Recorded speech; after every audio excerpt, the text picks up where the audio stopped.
Hello everybody, welcome to number 27 from me and from the Tomato. Now, I am going today to see Richard, or otherwise known as Jack Black, or Kitch, or whatever you want to say. He's the guy who helped me do the cam belt on the Tomato, and he happens to sort of be the, I don't know if it's the secretary, or basically he runs the BX register. So he knows these cars really, really well, and he is going to give me his opinion on what the Tomato is worth. So that's awesome. I'm also in this episode going to tell you exactly how much I've spent. I've totted it all up.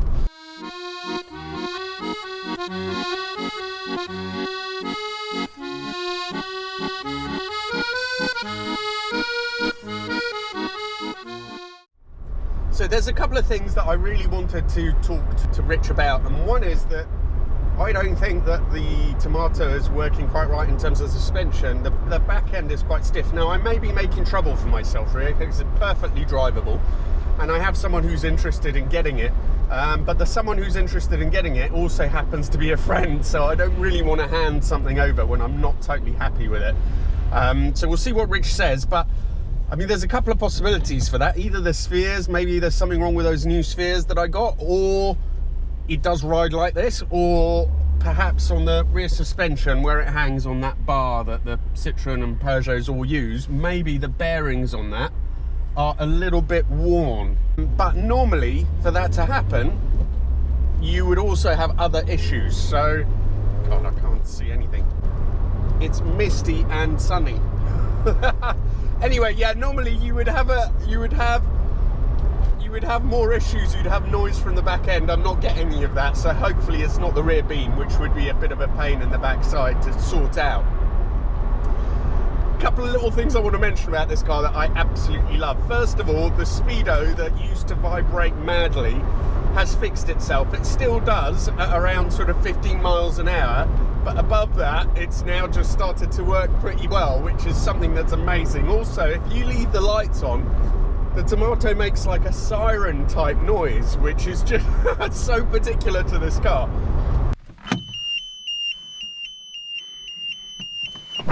And something else I've noticed that again I really like is that the switch gear, it's all, whether you do the indicator or whether you press like the rear wiper, it's all just really short travel switches. And I know it's a small thing, but it just, you know, it gives you something, and I really like it. And you know, I have grown really fond of the Tomato, I have to say. It's just the little quirks, you just, you know, and it's been brilliant for moving house. It's just been the perfect car for doing that.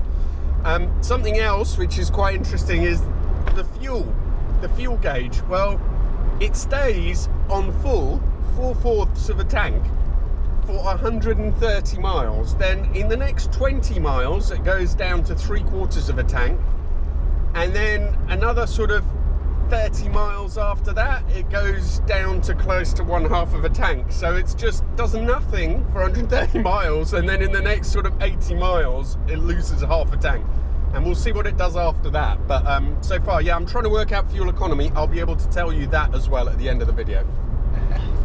How are you, buddy? Knackered. It's only just stopped. It was absolutely throwing it down just now. Are you not like pretty blown away?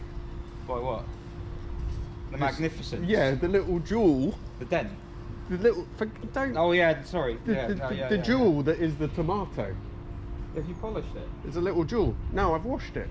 For the first time this morning, just before I drove it through all this crap rain and everything else, I basically stopped and got them to wash it, because obviously I wanted... Got them to wash it? Yeah, I stopped at a place. I didn't have time. Your people? I've been, well, yes, yeah. My YouTube team. Yeah. And basically, yeah, we just, yeah. It's the first time it's been washed. Actually, it's much redder. Like it, because yeah. you know, it's obviously there's a slightly different colour panel. I had noticed that before. Yeah, mine's got that. But yeah, no, it's looking pretty good, and I love it. It's great. I'm just looking at it next to yours, and actually the ride height doesn't look that... That one's not right either. Oh, okay. Oh, do you want to see a spoiler for one of my future ones? Oh my God, what's going on there? Someone's fitted Xantia hydroactive regulator spheres, which aren't to go on the wheels at all, to the wheels on the front of this. No way. But the back's got genuine 16 valve spheres on it, so that's as stiff as it should be. So if yours is... Mine's stiffer than that. Try it. Oh no, that's broken. Oh, that's about right. Front's about right. Okay. It's not the bearings. The bearings just... Yeah, because it's not noisy. There's no noise. No, that's the spheres.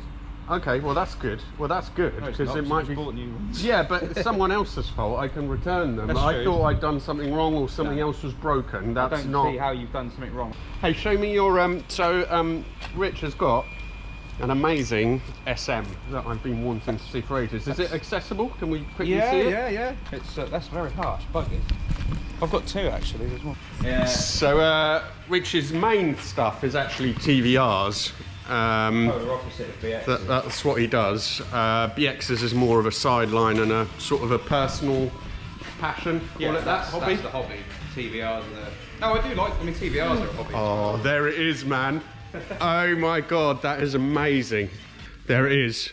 Oh my god, I absolutely love that. And I mean, it's just, if I saw a pristine one of these, of course I'd love it. But I love something that, like, you know, where you can sort of see a story. Yeah, to be honest with you, I'm normally the same. Yeah. But with the SM, to me, it's just such a design exercise that you've got to do it justice by having it as the designer wanted it.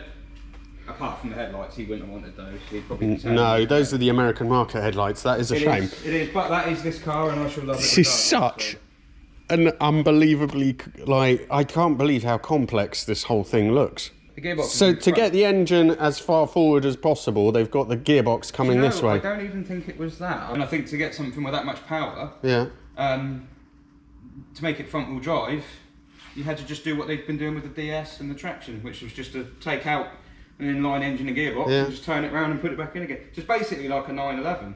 So the idea for today, from my side anyway, is that as one of the UK's foremost BX experts, I think that's a fairly select club. Yeah. There's no one's in it. you have a look at the tomato, drive it, and we have a look at it underneath and stuff, and you just give me give me a bit of a rundown on the car itself, but also give me a value, because everyone will want to know that, and I have someone who's potentially interested in buying it.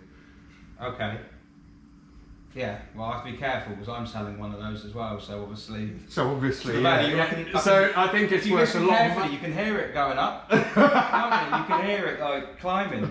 Basically, the back end definitely feels solid, right? Yeah. It wasn't just my imagination, and we checked, so, and we're pretty sure it's spheres, but we'll have a look when we bring it up. Yeah. Engine feels quite sweet, doesn't it? Yeah. It's so tractable. I know they're not grunty at low revs, but they just pull from tick over. Yeah. You know, they don't have a lot at low revs, but they'll offer it all. Yeah.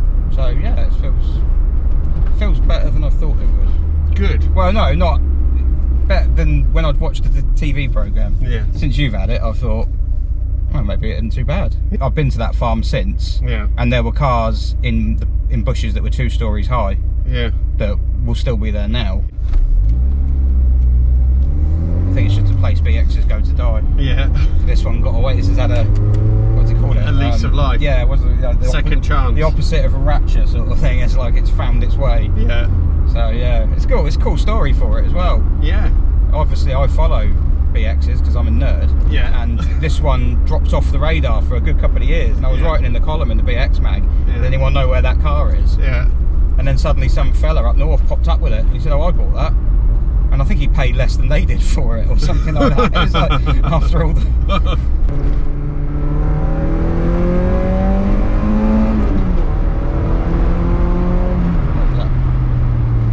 Yeah, no, it feels zingy.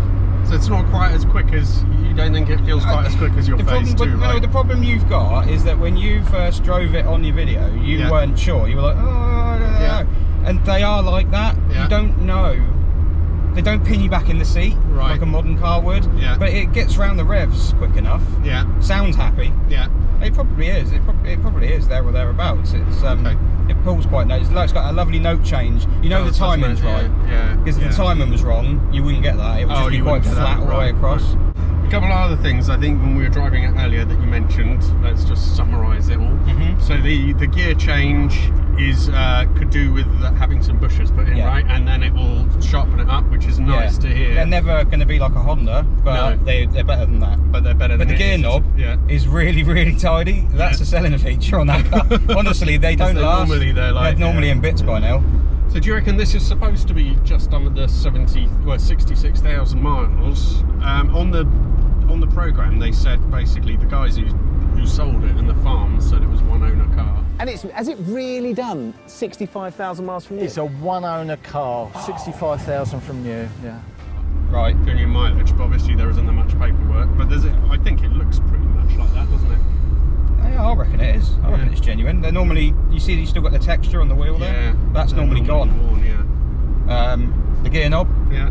Yeah, I'd say it's genuine. Yeah.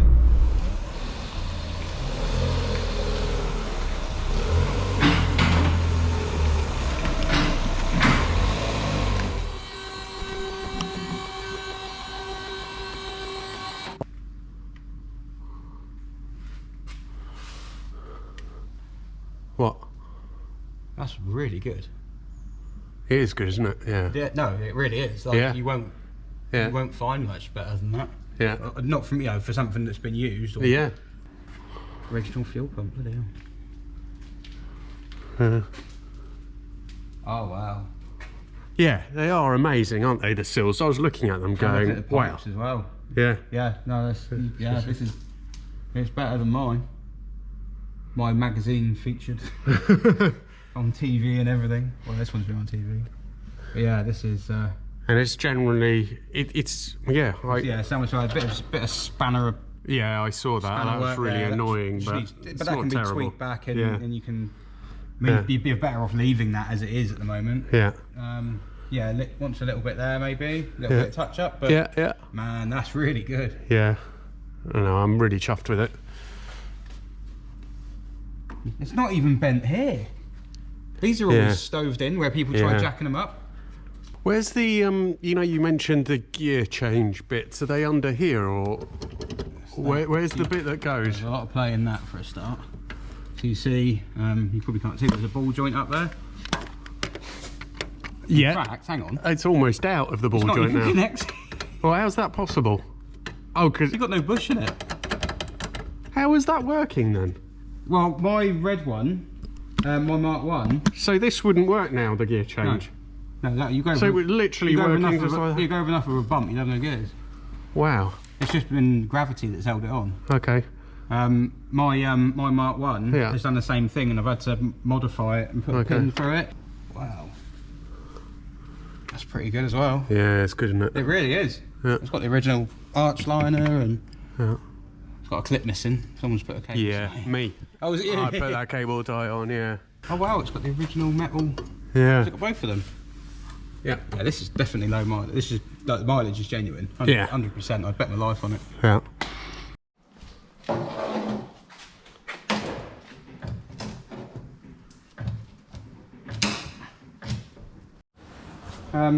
Okay, so nothing wrong with that. So it's definitely the spheres, isn't it? It's got to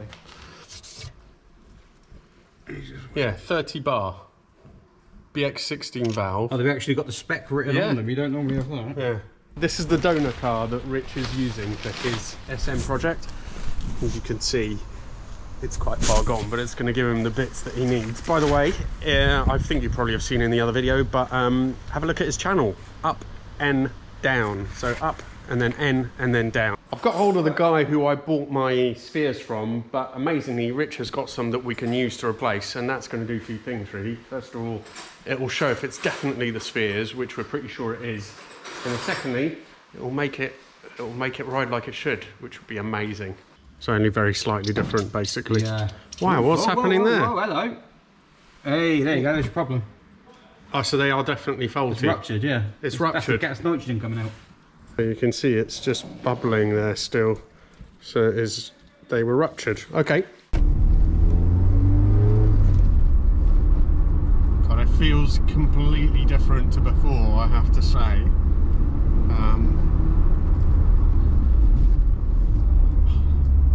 This is the proper sort of Citroen hydro experience. feels a bit more composed as well. That's brilliant.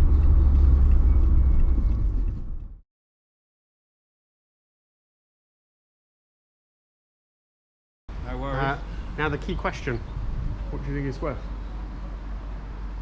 You know how much I paid for it. £100.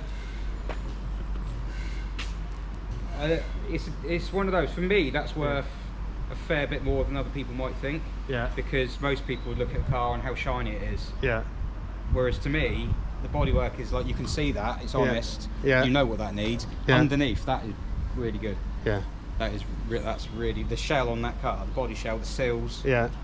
Yeah, you won't find much better, to be honest. You might find one that's as good, but you won't find one better, I don't think. Not unless it's not been driven, so... That's awesome. I reckon this, you could probably 3.5, 4. Yeah? Yeah, I reckon. Wow. So. I reckon so, yeah, because it depends who wants it, but if if someone's serious and they want a good one, and it's got a bit of history to it, I'm pretty sure that mileage is genuine. Yeah. Yeah, I know you weren't, because you've not got the paperwork, but you can feel it, you can see it underneath. Yeah, the way it is. I genuinely think that my Mark 1 that's done 20,000 has no paperwork, but you can tell. So I think you could. I think you could ask that much. Thanks, buddy. It's all right, I no worries. appreciate it. Yeah. Good. So great news then on the valuation. It's 3,500 to 4,000. I think that's more of an asking price, really. So I think really it's probably 3.5. But anyway, let's see how much I have actually spent on the tomato. So first of all, the repairs, that panel that I got from Vanny, thanks buddy. I think he charged me £60 for that. So that was fixing that door hinge. Obviously no time or materials apart from the actual panel itself are included in that. Then the cam belt parts I think were 185 or 195. The spheres were £200. The petrol cap, various bits that I ended up having to buy. So another petrol cap, that was about £40. Then all the other bits that I had to get with some other bits there as well, that was about £80. And the exhaust was pretty cheap. That was for £65. Then I had to pay Anton to do that wishbone and so on, and the other couple of bits that we did together. That was 160.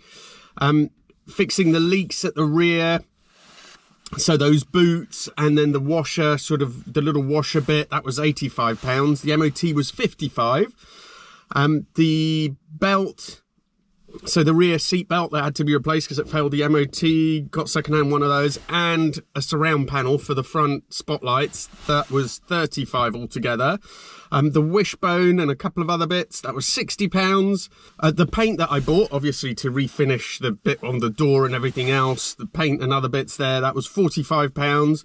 Oil, because I did a change, was £45.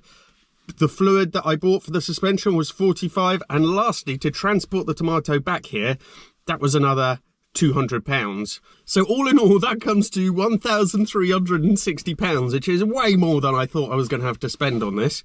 But it is a great car. So with the purchase price of £1,550, basically that brings me, this owes me £2,860. And I think I have agreed on a deal with a friend for exactly that price. So as usual, I'm making absolutely nothing on this car, which is ridiculous. But anyway, that's not why I'm doing this. So, you know, all fine and good. The last thing to leave you with is so far the average miles to the gallon that the tomato has done. And that's a complete mix of everything. Driving it hard, driving it slow, driving it in town, driving it around, has been 30 miles to the gallon, so pretty good, I would say, actually. So really pleased with this whole thing. Let's keep our eyes open and see what happens. And yeah, I look forward to seeing you for the next one. I've got some really surprising cars coming up very soon that I've bought.